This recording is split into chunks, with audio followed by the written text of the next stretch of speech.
started here in a bit. Let's find our seats.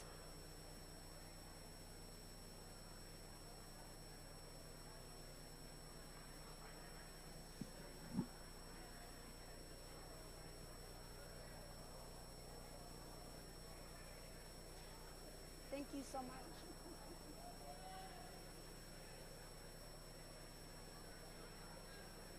All right, guys, welcome to Labor Notes, guys. My name is Courtney. I'm a staff with Labor Notes on our training team, putting together these large conferences in troublemaker schools across the country. So a couple of announcements before we get started. We have a lost and found in the office that's behind the registration desk. So if you've lost anything so far, please feel free to pop in there and check. Masks. So we know COVID is real. It's still here. This is a large conference, and we want to make sure that we're thinking about our comrades who have needs and need to be protected from COVID. So please wear a mask while you are out in the conference. Unless you are speaking from the front of the room or eating, we ask you to wear a mask. For disability, so we have blue tape that marks where wheelchairs have access to. We will also have reserved seating in workshops and panels for those with mobility issues. So please, if you do not have a mobility issue, do not sit in that seat. And I will ask facilitators that if you can say from the front of the room, if anybody has a mobility need and needs somewhere to sit, someone please stand and allow the person to sit. And one more announcement from our interpretation team, from Gabby. Good morning. Buenos dias. Okay, it's nice second day, right? All right, so this is an announcement from the interpretation team. And so I'm going to switch to Spanish now for a while, and then I'll go back to English. Buenos días otra vez. ¿Dónde están mis hispanohablantes el día de hoy? Ok. Para aquellos de ustedes que prefieren escuchar en español, en la parte de atrás tenemos equipos para que ustedes puedan escuchar en su lenguaje de preferencial.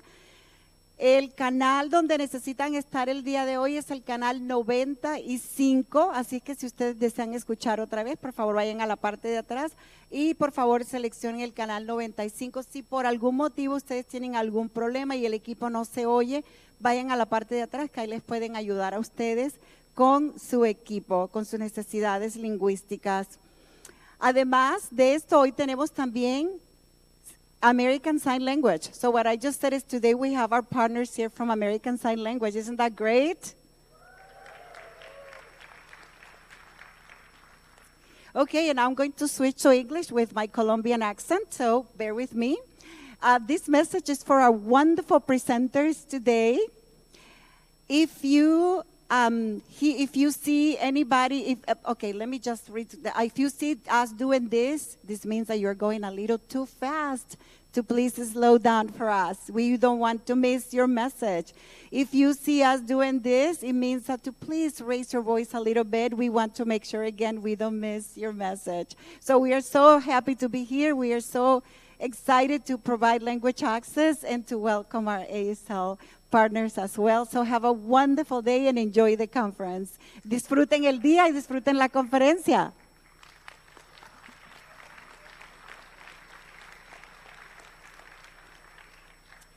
We've had a good start for the weekend coming off of Friday's activities. We got to hear from some amazing speakers last night. We had premiere viewings of two of the biggest union drives in decades with Starbucks and Amazon. Did we have any Amazon and Starbucks workers who got to see themselves in the documentaries on Thursday and Friday? Raise your hand. Yeah. How many of you guys went to the GLE open mic last night? Anybody? Who was crowned the winner? Did we have a winner? Nobody knows? Do better, guys. Do better. Any favorite workshops or panels from last night? Call them out in the room. All of them. Oh, that's amazing. Awesome. Well, things also got a little heated last night, right? So last night, there was a peaceful protest against the genocide happening in Palestine. 2 protesters were arrested. Labor Note staff worked with the protesters and hotel staff to de-escalate the situation and were able to release the 2 protesters.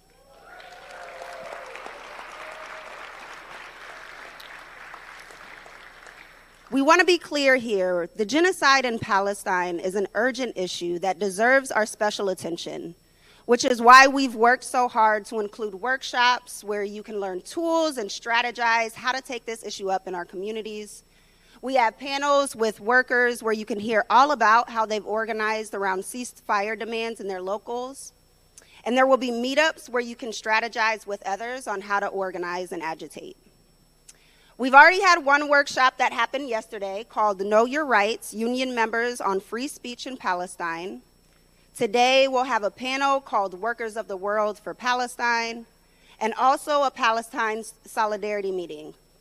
And then tomorrow, we're going to have a workshop called Palestine 101 for union members. Please join these panels and workshops so that we can continue to build the power that we need in order to take on urgent issues like this. I would also be remiss to not mention the huge victory that happened with UAW last night. They won a union. Yes, come on.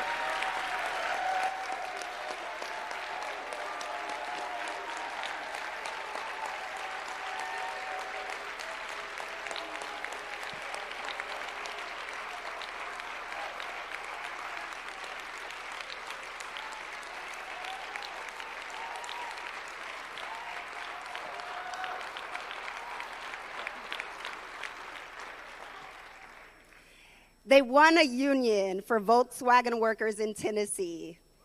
I think this is the first test of a big gamble to see whether struggle and militant action can encourage regular people to act together.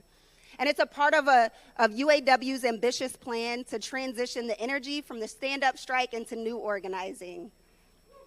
So, super exciting shit, right? We'll have plenty more of that to come for today and tomorrow, but before I tell you about those events, I want to share a little bit about what I think the troublemaking wing of the labor movement stands for, which includes all of you. So let's see if you guys agree. We troublemakers believe in the collective power of the rank and file. We believe that the pathway, we believe that the pathway to building a more just and equitable society is to build rank and file democratic unions, one member at a time. Yeah. Now, we would be foolish to think that we have different arguments, and that's why you should join us at the troublemaking wing of the labor movement. But what we actually have is a different way of being in the world.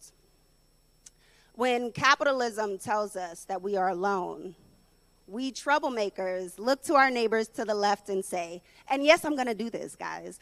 Look to your neighbors to the left, and I want you to say this with me. You are not alone.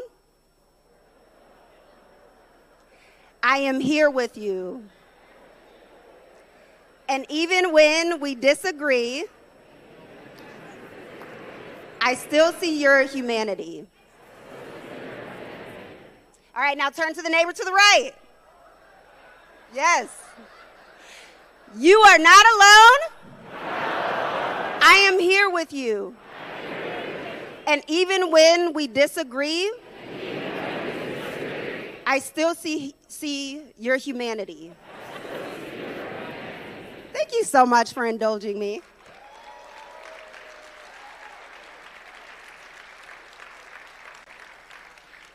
So we can all practice solidarity by reporting any incidents of harassment, racism, sexism, transphobia, and any other form of mistreatment to Labor Note staff. And when capitalism tells us that we are hopeless and that there is no way out, troublemakers shared stories and tools of workers who came together to find a solution and stood up to the boss and won. We believe in the revolutionary capacity of any action that brings workers together, such as the UAW stand-up strike or the rolling teacher strikes in Massachusetts. We troublemakers know the importance of the most seemingly mundane act of talking to your coworker. Who did you talk to? Will be a question that you hear a lot around here. We know that workers are fit to handle their own affairs and that the real magic happens when we get workers in a room together and get them talking.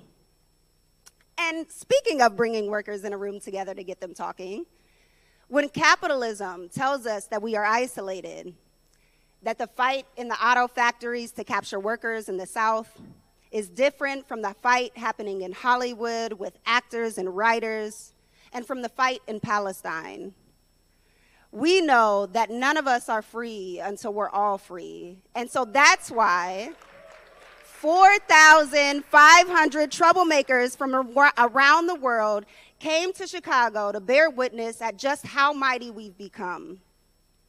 10 years ago, this conference was half the size. And now we've outgrown this hotel. Yeah, let's clap to that. Let's clap to that. I gotta say, guys, Labor Notes as an organization is really small. There's only 13 of us on staff. All we can do as staff of Labor Notes is funnel this troublemaking energy into this beautiful event that we call a conference. But the rest of it happens out there in the world. There's no way we would have been able to pull this off without all of you. Labor Notes belongs to all of us. So as you're going throughout the conference this weekend, please lead with this spirit in mind. And with that, I would like to introduce our first speaker for today. So we have Shioria Kanda Muhammad, is a cardiovascular intensive care nurse in Minnesota. She's the one who keeps your heart beating, so you better be nice to her. She's been a nurse for 17 years, but she only started getting active in her union in 2022. You all know the bullseye at that Labor Notes uses, right? It's on our cover of Secrets of a Successful Organizer. Yeah, you should all know. You should know. It'd be a shame if you didn't. All right, well, Shioria she went from supporter, which is several rings out on the bullseye, to core, which is the center of things, in record time. She's going to tell you all about that and about what the Minnesota Nurses Fight meant for their members. Shioria?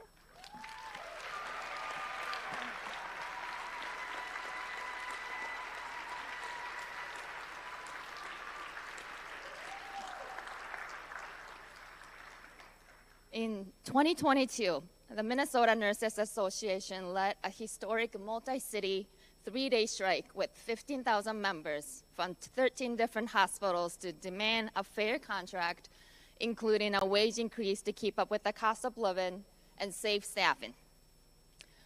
To win, we knew that we had to have nurses fight together from as many hospitals as possible.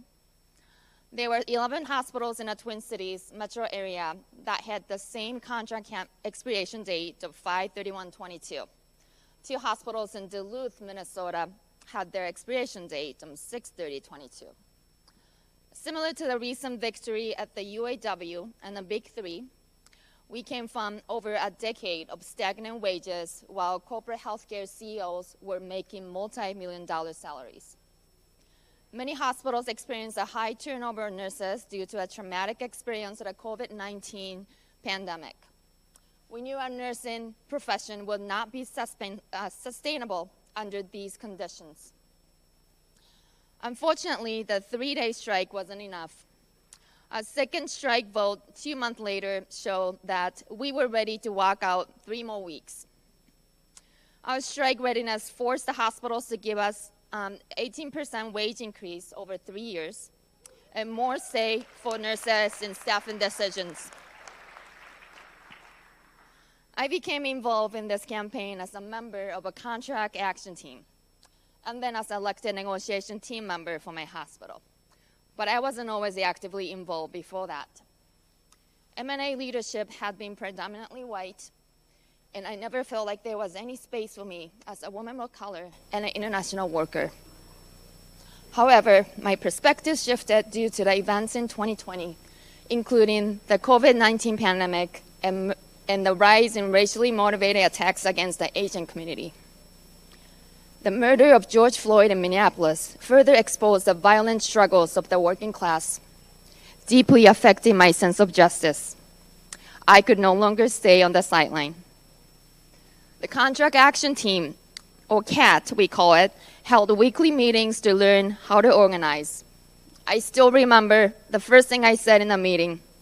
I feel very anxious, when everyone else said that they were ready to fight. The staff organizer took time to explore the feeling and engage in agitation to challenge the political understanding we had of our lives. This was an eye-opening moment for me. And truthfully, I was encouraged by the fact that staff of color in a predominantly white union was helping us realize our power. The union was not immune from the legacies of the racialized and exclusionary labor movement that divided our power along the class and race line.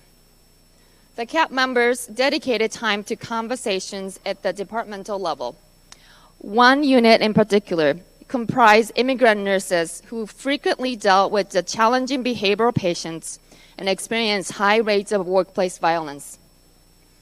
Other elected leaders said that these nurses were culturally disinterested in the union, feared they would cross the line. This assumption, rooted in racial prejudice and lack of understanding of the complexities faced by these workers from the global South, broke solidarity.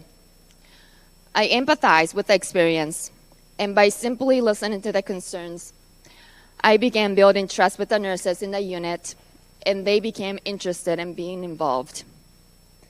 I also personally experienced difficulty of taking an active role as a woman of color. I found others were quick to dismiss my opinions. I recall when I was talking to the crowd during our strike, an elected union official took the microphone out of my hand. She didn't even think anything of it. The interest in advancing racial justice through our contract wasn't shared widely among active members. I also witnessed my employer's racially discriminatory union busting tactic against our staff organizer of color in the cafeteria where we conducted strike education. 2 security officers backed by the local sheriff accused them of aggressively harassing visitors. I organized negotiation teams from 13 hospitals to publicly denounce the actions. I interviewed with a local TV reporter, shedding light on the hypocrisy. The employer will do anything to break our solidarity. CAT members attended weekly bargaining sessions, many of us the first time.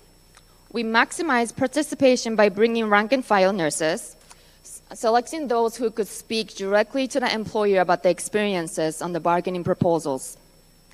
As engagement grew, so did the divide between a negotiation team and the rest of the nurses. The leadership frequently left the room to caucus during the sessions, excluding the rank-and-file nurses from crucial discussions. We confronted them, and because of our organizing, they agreed to expand the caucus. We were no longer spectators. We made key decisions that directly impacted our lives. CAT members also took vital roles in the campaign, such as facilitating weekly all-members meetings, participating in the strike planning, and mobilizing over 400 nurses to occupy the financial district in downtown Minneapolis, home of a U.S. bank and Wells Fargo. Without the member organizing done by the CAT team, we wouldn't have been successful in winning the historic contract. However, the legacy of the service model takes time to shake. Many decisions during the campaign were primarily made by the staff and to some level by the elected leaders. How will we build a rank-and-file-led union if they don't actively make decisions?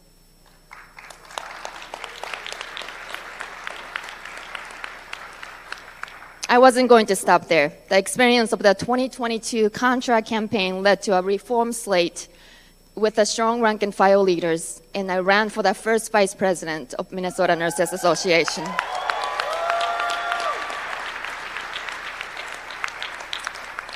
We swept elections, electing an entire slate of 11 to the board of directors. Where do we go from here? We must create our unions from the bottom up, from the rank and file members, not from the top, not from the staff. We need a unified militant rank and file if we are going to transform the labor movement. Part of that is internationalism. We must stand together in solidarity with workers around the world.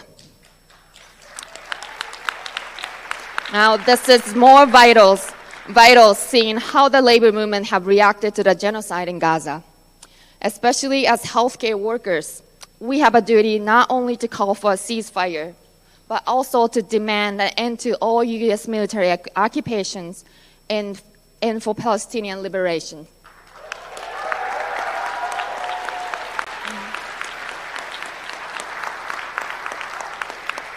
The UAW and President Fain have put out the word for unions to align our contracts for May 2028 and build towards a nationwide strike strategy. The contract for nurses from the same 13 hospitals are already set to align for the spring, and I hope to organize to be a part of it.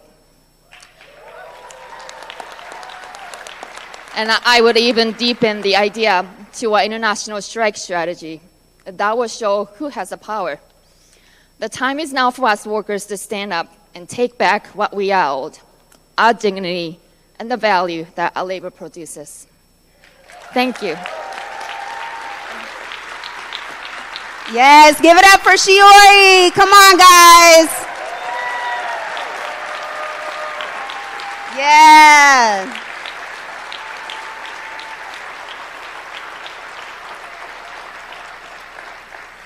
All right, introducing our next speaker, we have Alex O'Keefe. He is a rank and file member of the Writers Guild of America, which went on strike for almost 5 months last year. Yep.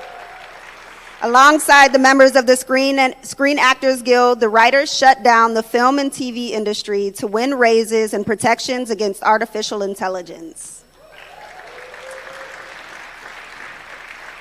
It's great when Hollywood goes on strike because they already have a built-in audience that's interested. And they use that headline-grabbing power to build support for unions well beyond the industry and the labor movement. Alex has written for the award-winning TV show series The Bear, as well as speeches for Senator Elizabeth Warren and Ed Markey, and he has also been an organizer around climate change with the Sunrise Movement. Please join me in welcoming Alex O'Keefe. Hello. Hello. It is so good to be in a room full of troublemakers. I really appreciate all y'all. And Labor Notes guided me in my work during the writer's strike, so I appreciate the 40 years you all have put into this labor. Let me tell you a story. The Bear struck a chord with Americans because the struggle is real. Modern work is giving us PTSD. Working as a staff writer for the Bear's first season, I was still broke, still on Medicaid. Worked from my Brooklyn apartment in that pandemic winter. My landlord was dead. My heat was out. My space heater blew out the lights. I worked on the last episode from a public library. The Bear was a gift, but in the end, the Bear was a gig. And between gigs, I barely survived, like so many writers. When the Bear won a WGA award, I attended the award show with a negative bank account and a bow tie I bought on credit. All that glitters is not gold. So when 98% of Writers Guild members voted to authorize a strike, nobody was surprised. For many of us, we had nothing to lose. Hollywood's called the Dream Factory. And just like any assembly line, our bosses have no respect for the grind. The Writers Guild went on strike for just 2% of Hollywood's profits. And we know they got some profits, don't we? But we knew it was more existential than a pay raise. The CEOs are attempting to engineer the perfect worker. Artificial intelligence with no loyalty to humanity, only profit. Writers were willing to go to the mat to win AI protections. But we were fighting the biggest companies in the world. Netflix, Amazon, Apple. They weren't used to a strong, long-lasting labor union challenging their power the way that we decided to challenge their power. And they thought they could break us. They wanted to break our union. They said that they would hold out. They said they would hold out until writers lost their houses and apartments, until we got evicted. They said this shit publicly. Evil shit. What do you think they were saying in the negotiating room? Even worse. We were fighting the owners of the media itself, so we had to beat them at their own game. We had to tell a better story. So I organized and coached the rank and file writers of my union to rip down the curtains, to tell the truth without shame, because shame is the boss's tool. You might not know it, but many writers need side gigs as Uber drivers, dog walkers, bartenders. We go into debt to keep up the fantasy, the lifestyle, the bullshit. By telling our authentic stories of struggle on social media and in the press, we made ourselves the protagonists, heroes to root for in a class struggle. Whether it's an Amazon writer or an Amazon delivery driver, it's the same story, it's the same fight. And when we fight together, we win. When the Teamsters refused to cross our picket lines, that's why we won. When the Teamsters refused to cross our picket lines, we shut down film production in Los Angeles. They didn't think it could be done. That summer, a historic strike wave swept across Los Angeles, and we were joined on the picket lines by hotel workers, teachers, actors, city workers, a unified front that one raises for hundreds of thousands of Los Angeles workers together. After almost 150 days on strike in the hot summer, they even cut down the trees to make it hotter on our picket lines, we brought the studios to their knees. The Writers Guild won raises for writers of every rank and income level. We took on the biggest, baddest global corporations, and we beat their asses.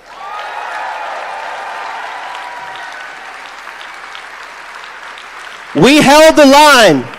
We held the line, and we won the first major protections against AI in American labor history. All right. Sounds like the perfect Hollywood ending, huh? Fade to black, roll credits. Well, hold on one sec. All that glitters is not gold. 1 year ago, this time, I won a WGA award for my work on The Bear. This year, appreciate it, but this year, I barely make rent. I borrow money from family just to buy lunch. Hard times, I'm crawling. So many writers, we're crawling through life. I'm down and out in La La Land, and I'm not the only one. The wide majority of WGA members remain unemployed. We went on strike to save this career for the next generation, for working class writers, but for so many, our sacrifices never stopped. We've lost our livelihoods. In Los Angeles, television production is down 90% since before the strike. The Dream Factory is downsizing, outsourcing, preparing for mergers. Voices of dissent face a new blacklist. Even if you're an A-lister, calling out genocide can destroy your career. With IATSE and Teamster contracts expiring in July, we could see the Hollywood strike sequel waged by crew members who've been disrespected for far too long. And while workers suffer, AI CEOs are schmoozing up Oscar parties. Sora AI can generate photorealistic videos in seconds without any pesky workers required. No PAs, no cameras, no Teamsters. All they need is one writer to type in a prompt. This is not the future we bargained for. What good is a contract if only the most privileged writers can get work? I don't blame my union. This is bigger than Hollywood. Google's CEO calls AI more profound than fire. And if they're willing to burn down Hollywood, you think your workplace is safe? 2/3 of American jobs are threatened by AI. It's a WMD, a weapon of mass destruction without thought, without feeling, without soul.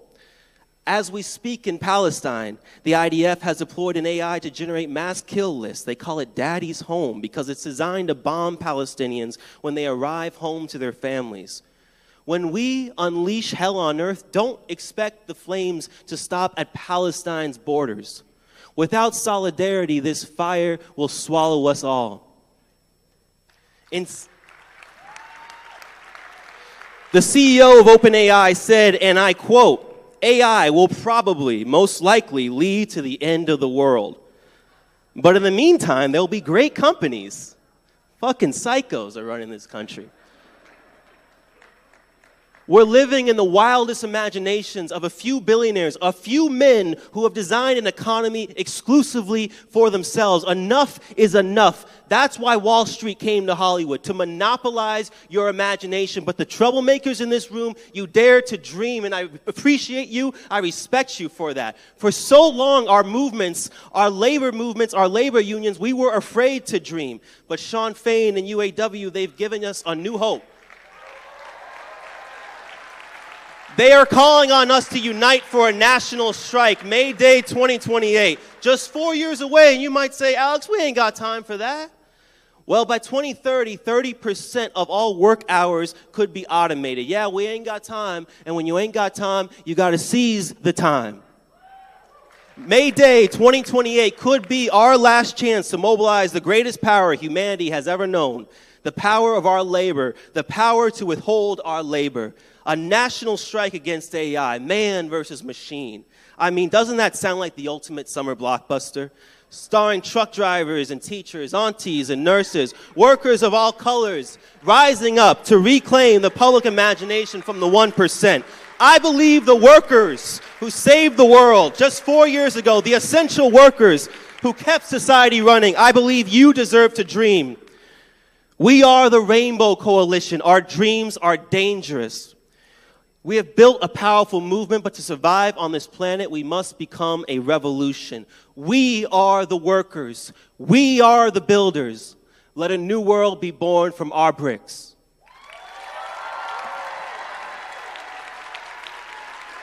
Yeah, give it up for Alex. Jeez. Woo. Yeah. Leave it to the writer to deliver a hell of a speech. Yeah. Thank you for that, Alex. All right, next up we have a very special musical performance by Canuck, who is also known as Ben Duell Frazier. He moved from Canada to Detroit when he was a little kid, and people here called him Canuck. So he started using that name in rap battles and never stopped. Now Ben works in the paint shop of a Jeep assembly plant known as the Mac. Any Mac workers here? Hey. All right. Last fall, during the stand-up strike, he and his coworkers would gather in the lunchroom every week to watch the union announce the next strike targets, wondering if today would be the day that they walked out. During this suspenseful time, Ben wrote the song, "No Justice, No Jeeps," chewing on different lines while he worked sealing doors and then piecing the whole thing together on his lunch break. In the beats of the song, you can hear the rhythms of the factory floor. From Auto Workers Local 51, please welcome Canuck. Thank you. Every good rap performance should start at a podium at 9:30 in the morning, right? There is power. Woof. There is power in the union, right? There is strength in the union. And the problem with being in a really strong union in the UAW is that you write a strike song, like a week later the strike is over, you put the song away, you forget about it, you didn't even really perform it, ever. And so you kind of forget the words.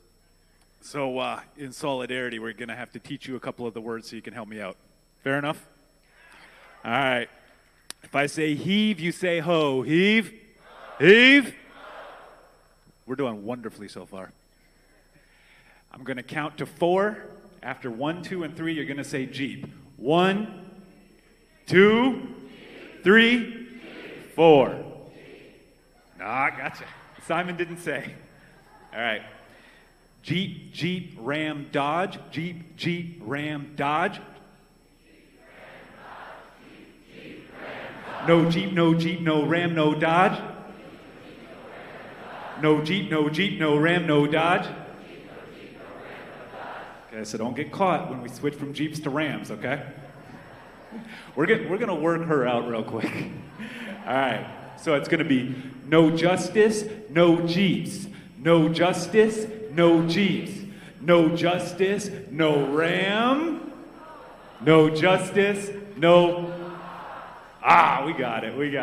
All right, and we're gonna do the gentle version, not the explicit version. We do have a kid in the house, my son, so we gotta do it the nice way, okay?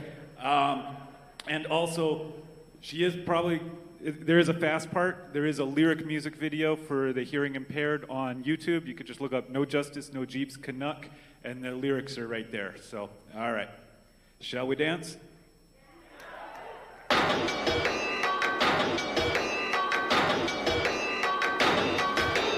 Heave ho.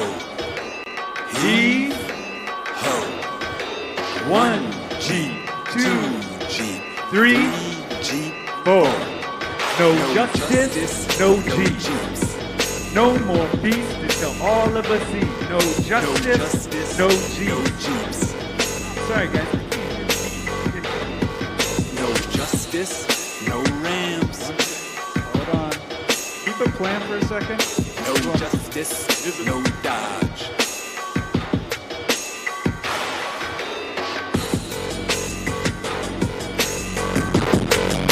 I found it. I think they make it slow. Okay, let's start it again.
Stand up, Detroit, Michigan. Fifth grade, shine high, walk tight, just again. Low pay, we strike, don't play, then we win. Justice, no Jeeps. No more peace until all of us see. No justice, no Jeeps. No more 4 12 hours cause we all gotta sleep. No justice, no Rams. You can keep the small coins that you got in your hand. No justice, no Dodge. Cause all my siblings coming, I can hear them from the lodge. If you ready, then we ready. If you're not, that's cool. We gon' be outside like the last day of school. We gon' be outside like we dancing in the rain. If you try to cross the line, then we gonna go insane. Fool around, find out days in this place. Motor City rays still stay in this place. UAW need a raise in this place. Yeah, we want it for you too, so don't hate in this place. Motor City rays still stay in this place. Fool around, find out stays in this place. Working class folks need a raise in this place. And we want it for you too, so don't hate in this place. He-ho! He-ho!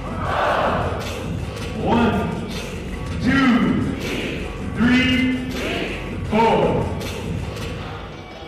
Thank you very much. You guys. The stimulus check is in the 20s, right?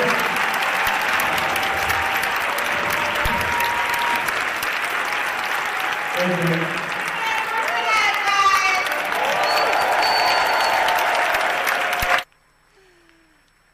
All right. Now we're going to introduce our third speaker of the day. We have Quishelle Liggins. She's a quality inspector at Hyundai's plant in Alabama. She's been there for 13 years, and she says that people started talking about a union for the second time during COVID. Politicians in Alabama say that the auto workers there should feel lucky that the company even gave them a job. Yeah. They don't want workers to mess with the Alabama business model, which I'm pretty sure was a lot like what they said in the 1850s. You can read about why workers do want a union in Quishelle's article on page 3 of Labor Notes. If factory workers regain the status they once had as the backbone of the labor movement, it will be because of brave organizers like Quishelle. Give it up for Quishelle.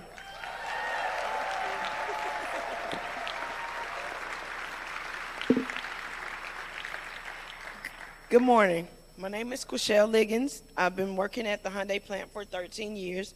It consists of 3,000 underpaid and overworked workers. Our current conditions are working 10-hour days and 6 days a week with forced overtime as needed, is what they say. We have a 99% attendance requirement, and if you don't meet that, you're automatically put into a corrective action. Okay. Since vacation and personal time are based on length of service, many of our co-workers only have 4 to 5 vacation days and 3 personals. No sick days nor weather days. Hours can vary widely based on what management announces, most times on short or little notice. If you transfer it to a different job, you have to stay in it for 2 years before you can transfer again. This only applies to team members. We have workers who are injured repeatedly and then forced to return back to those same jobs they have gotten hurt on. Hyundai has its own on-site physical therapy and medical team. Workers are subject to still come in to work, leave for therapy, and then return back to finish their shifts. If a worker files for an on-the-job injury, the initial step would be for the on-site therapist to come out to your workstation. You are then relieved for 10 to 20 minutes to do an evaluation treatment in the break area. If your injury does not improve after 30 visits, then you're allowed to visit the medical center for further treatment. How the organizing drive came about, it was a soft drive in 2016. I was only 4 years in, and I was told to sign a card and wait to vote. So it kind of just panned out. So during COVID, we had a lot of downtime, and a group of us communicated frequently on a Hyundai union page created during the soft drive in 2016. I reached out to one of the frequent posters individually about his thoughts on forming a union. Five of us got on a Zoom call, and the rest is history. Fast forward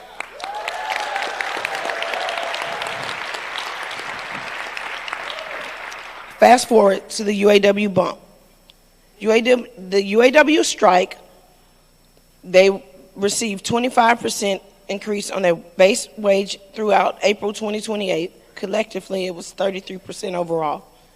The transnational Toyota got a raise because of this for 9%. Honda got 11%, and Hyundai/Kia got promised a 25% raise over the next 4 years. Foreign auto workers have tried to prevent unions in the U.S., especially in the South, by opening plants in the South, which have weaker labor laws and political leaders who are opposed to unions.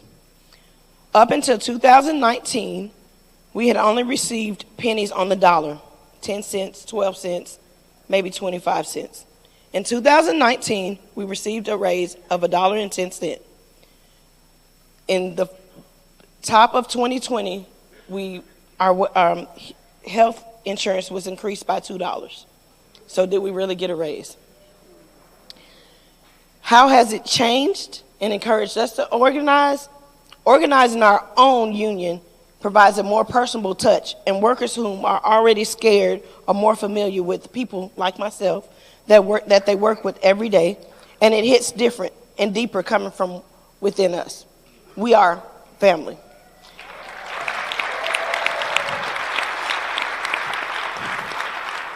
Also, since a union by definition is a group of workers who come together to have a voice and a seat in the bargaining table, it only makes sense. By design, it just works better. And then, once we get those workers comfortable, we invite them to the voluntary organizing committee, which I am one of the leads. And we have meetings and worker action activities.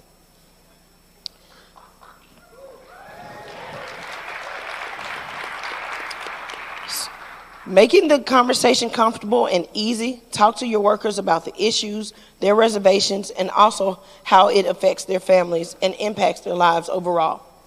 Every conversation is unique, and you learn to meet people where they are, or like in the South, we say, give it to them where the goats can get it. Always give positive energy. Make sure you're being truthful, transparent, and knowledgeable. Every day and throughout every conversation, you find new leaders or someone who is willing to help in some capacity. I've learned that not everyone likes titles, but that doesn't make them less reliable.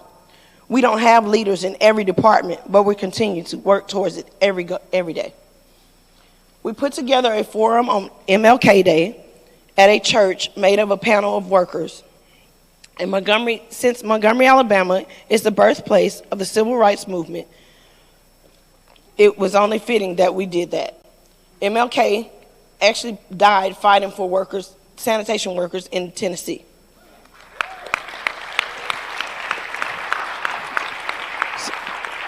Those of you who are not familiar with the goals of the civil rights movement, it consists of three things. That was to overturn segregation in the South, restore voting rights for African Americans, and end legal discrimination in housing, education, and employment.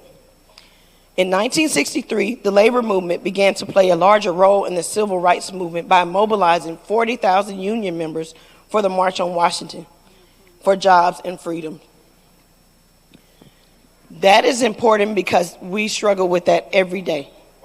Being in the South, Jim Crow laws are still real, and we face that with our political leaders as well as community, some activists. So why organize? Before you had any rights, you had human rights. This campaign is making us the people that we're for. We all go to work every day to make a living wage and to provide a stable, structured lifestyle for those we love the most, our families. Work to live, not live to work.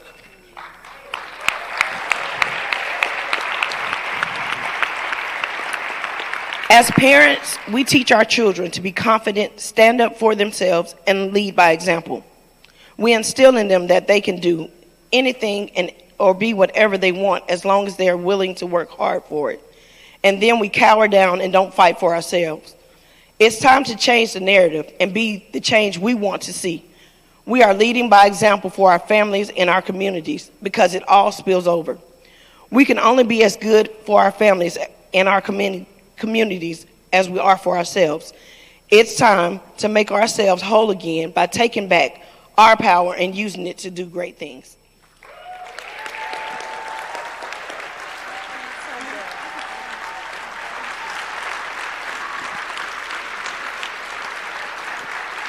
Give it up for Quishelle, guys. Come on.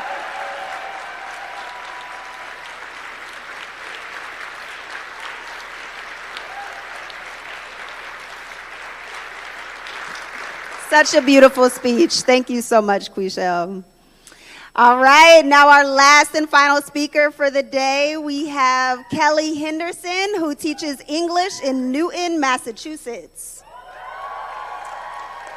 All right, she got a fan club. Okay. In January, she was a leader of an illegal 11-day strike. I'm not sure if it was more fun or less fun for being illegal. What do you say, Kelly? In any case, she's been part of a reform movement inside the Massachusetts Teachers Association for many years. It's called Educators for a Democratic Union. It's been around since 2012. Kelly's going to talk about how that stubborn commitment to democracy enabled teachers to build contract action teams to fight the school committee for a good contract and their union to win their bottom-up strike. Kelly?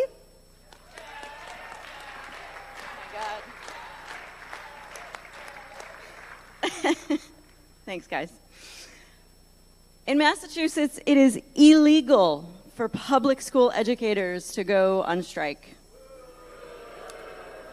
So you might be surprised to hear that in the past few years, 6 Massachusetts teachers' unions did go on strike, and a lot of others have gotten close. We are in the midst of a veritable strike wave over there on the East Coast.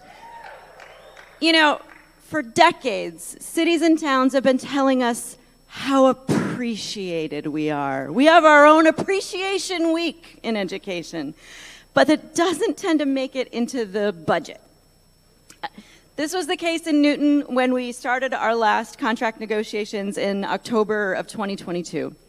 We had a monumental organizing challenge in front of us if we were going to win a fair contract in this context. We have over 2,000 members across 23 different buildings, and to be honest, for most of my time there, it's felt like we were 23 different buildings that happened to exist in the same city.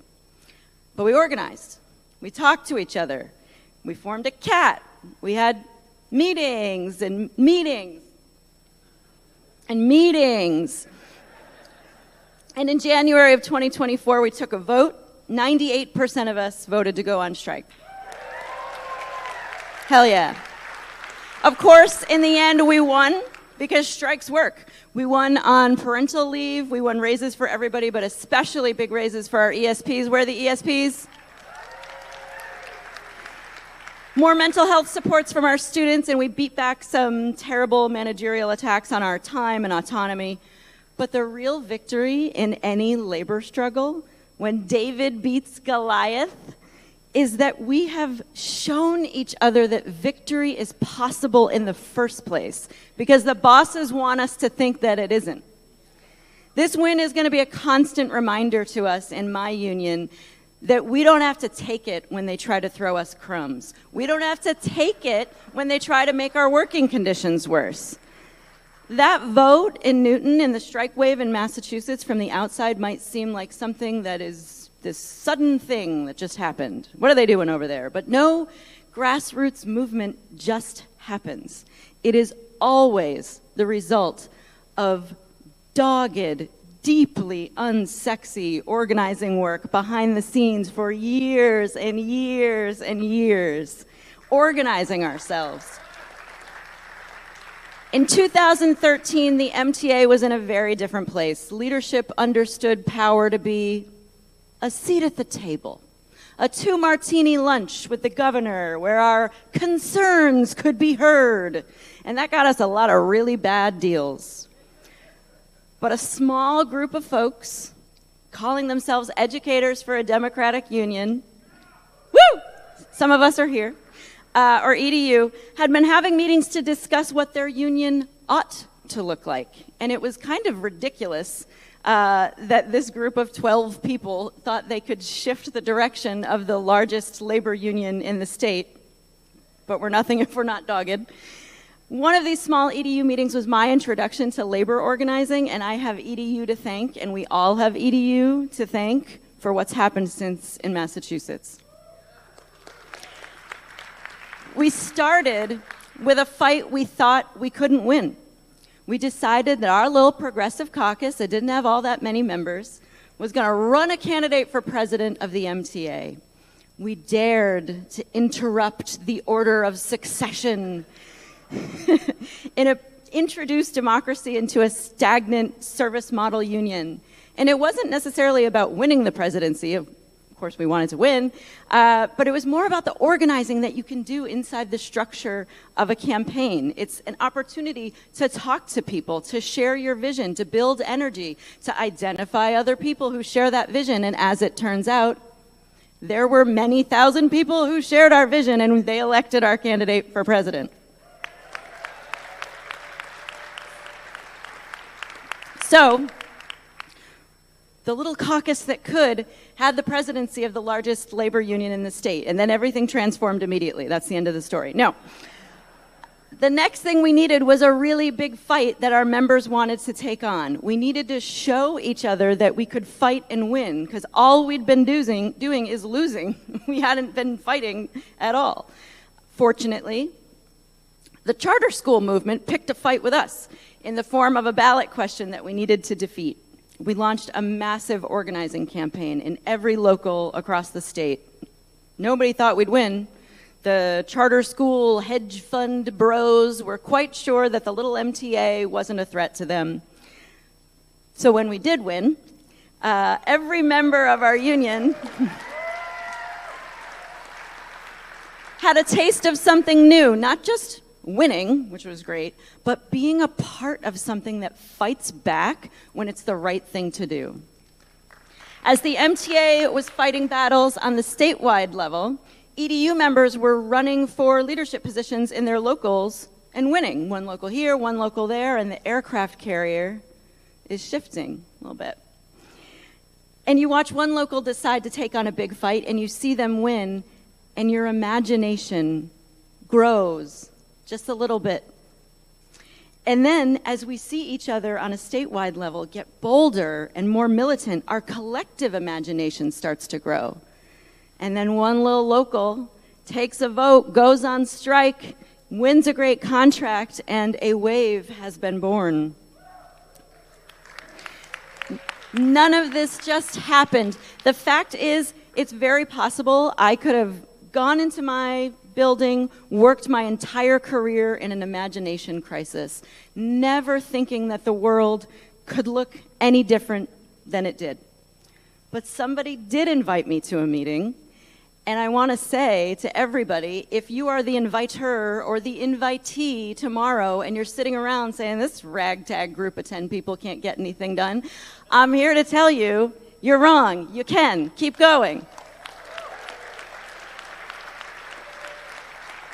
I'm looking now back on the past decade in the MTA, and if you had shown me in 2013 the Boston Globe headlines for the past 10 years, most of them, I'd have assumed it was a Photoshop hoax, beating the charter schools, taxing the wealthy in Massachusetts, union membership skyrocketing even after Janus, school committee members crying in their cars because the unions are getting very scary. My union going on strike, 2,000 of us in the streets for 15 straight days in sub-freezing temperatures, arm in arm, singing and chanting, because we weren't 23 different buildings anymore. We were the mighty, mighty NTA, and we would not be broken. You have to imagine that these things are possible for them to become possible. What the boss, the mayors, the superintendents, the managers, whoever they are, what they never seem to understand is that what we're trying to do isn't just win for winning's sake. It's rooted in wanting a better world for each other. The bosses know that going on strike is a big risk, but they have no idea why we are able to take that risk. They can't fathom the trust that we have built in each other throughout an organizing campaign. They look at their bottom lines, their copy of Management for Dummies, and they can't understand that when we're on a picket line, we are getting something that a job can never give us. Yeah. We are learning our own interconnectedness in real time. We are experiencing what it's like to fight for somebody that maybe we don't even know, or for an issue that might not necessarily affect us personally. We're growing something that the boss can't take away because it's ours, it's solidarity. And to quote my dear friend Graciela Mohammadi, solidarity is just another word we have for love. So love to you all. All right, give it up for Kelly. Thank you so much for closing us out.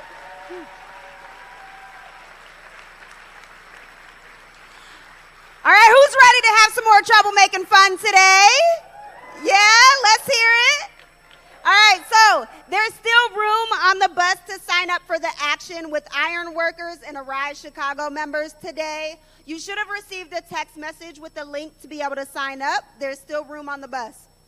All right, you can catch some of our featured panels and workshops today on direct action, getting to a first contract, and organizing the South and more. And then later tonight, we will have our fundraising dinner where we'll be handing out Troublemaker Awards to some good troublemakers out there. And then later on, we have our Great Labor Arts Exchange. We'll have a concert that will be featuring some of the GLAE highlights and contest winners. And then tons of parties and gatherings. So go out, have fun, be in solidarity with each other, and practice love today. Okay, guys? Thank you.